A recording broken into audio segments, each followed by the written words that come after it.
Did Google just destroy Huawei's bid to become the largest seller of cell phones in the entire world? They're almost already there, right? Already the world's top seller. But if they have to sell phones from now on that doesn't offer, let's see, Gmail? No Gmail. YouTube? No, sorry, you're not going to get YouTube anymore. Google Maps? Sorry, that's out too. Just to name a few. I could go on. Good luck trying to sell those phones, right? But tonight, Huawei is already firing back. Within the past few hours, the company's communications department put out this tweet, and here's how it reads. Full steam ahead. A U.S. ban on sales of electronic components to Huawei will not stop this tech giant. Who's working for them? Trump? From rolling out 5G mobile, sorry, couldn't help myself, from rolling out 5G mobile networks in Europe. Wow. So what Huawei and i.e. China seem to be saying is, okay, you go after our phones, but we're still going to beat you when it comes to the 5G network. That seems to be what they're saying in that tweet, right? So do Mr. Trump's bans and sanctions go too far, or is it just right? Is it brilliant, in fact, to try and get China to the table on our terms? We're going to be drilling down on that in just a moment. But first, we're going to begin with news with Rick Sanchez, special correspondent Michele Greenstein, who's been drilling down on this thing all day long, and she's joining us now.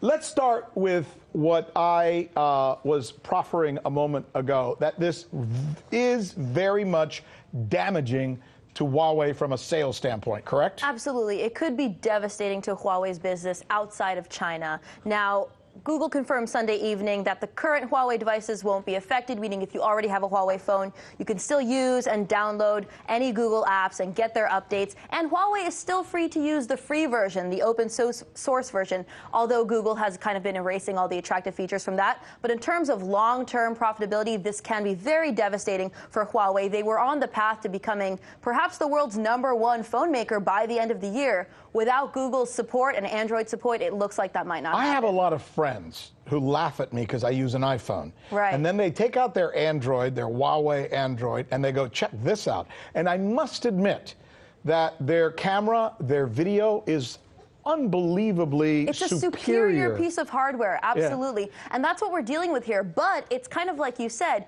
you could have the most perfect piece of hardware in the world, but if there's no operating system, and people are used to using Google's Play Store. I mean, at this point, it's a duopoly between Apple and Google, so much so that the European Commission's even conducting an antitrust investigation into Google. That's how big of the market they have. But without the apps, I mean, what's the point? It's a beautiful three-story home. Furniture. Yeah, exactly. But, to a certain extent, the consumer's kind of getting the shaft here, though, because if there's people who love this product, and we're now saying, really, you're not going to be able to have that product because we're going to make sure it's inferior.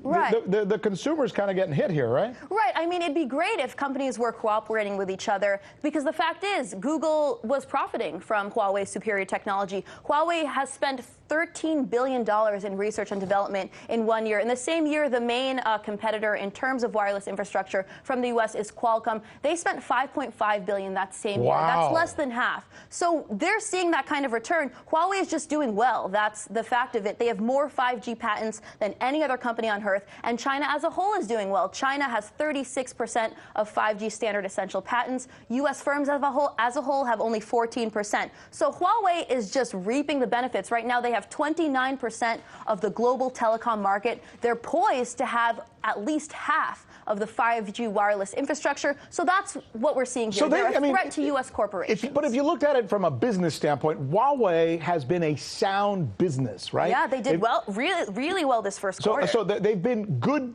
capitalists, to use the word that's often used in the United States. Yeah. And yet they're being punished for it.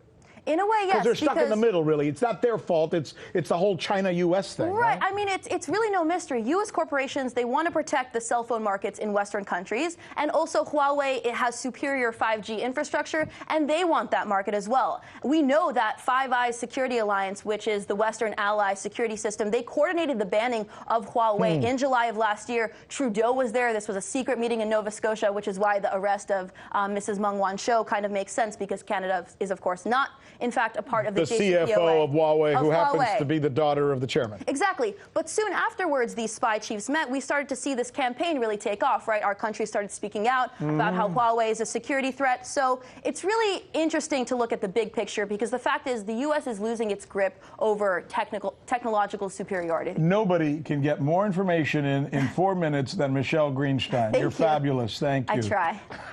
Thank you so much. Stick around, by the way, because I think we got somebody. Yeah, there he is. Joining us now, Todd Shipley, who's the CEO of Vere Software and an expert on cybersecurity. Well, Michele just gave us kind of like the business lowdown of what Huawei had done. By the way, anything you disagree with that you just heard in that conversation? Maybe we should start there. No, I mean, it's a complicated problem, and I think that Americans are not going to understand what's going on there, especially since Trump started the ban last week regarding the national security issues related to this. So not only is it a technology issue and an economic issue, he's thrown in the sphere of that it's a national security problem. So this is a very big issue that I don't think most Americans understand. Let me ask you a question this way. Are you concerned, pardon the pun here, but I'm going to try and be cute, that we're trumping this up so much that the retaliation may be more than we bargained for at some point?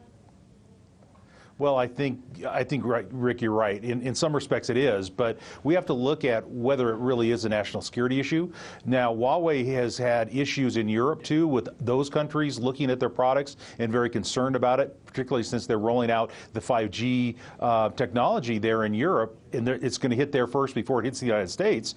And they understand that there's some issues in the background that's going on. So we really have to think this through. Now, did Trump do it at the right time? I don't know. But it's certainly going to have an impact on all of us in the near future, as well as Huawei, because they're a big company.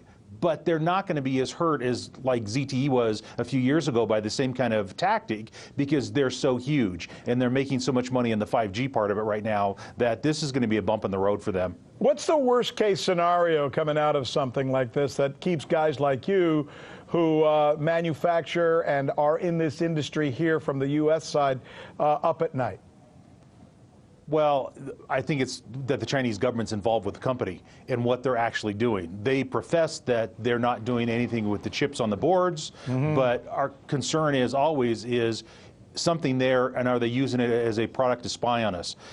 And is that why it's a national security issue with the United States government, that they're actually doing something that's invading all of our homes? But is there? We don't know. But you said that's a concern. Okay, so I would be concerned about that too, and I think that's a great point. We should be concerned about anybody trying to spy on us as Americans and somehow using that to affect us, either individually as a nation. But I haven't read anything definitive that has proven to me, anyway, maybe you know something else, that they've actually been able to do that. Is there some solid proof on this?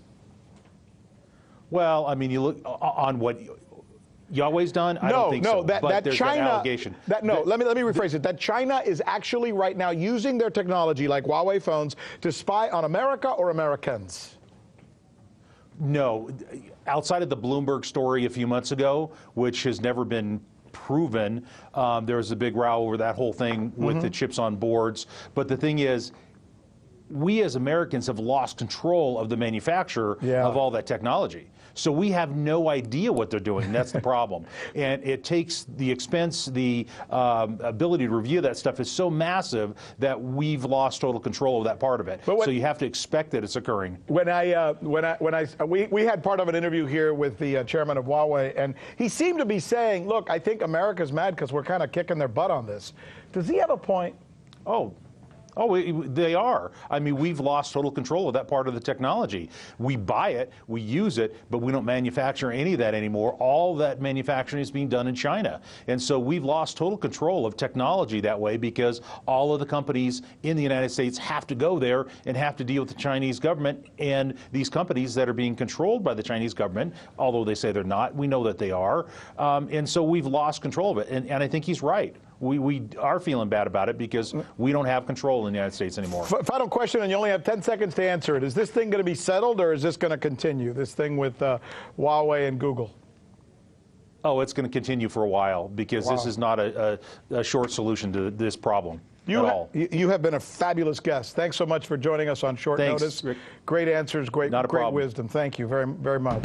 I'm Rick Sanchez. You found us on YouTube, and that's awesome. But you know what? I'm also live every night at 7 and 8 p.m. Eastern on DirecTV and Dish and cable and satellite, the RT app, and Pluto TV.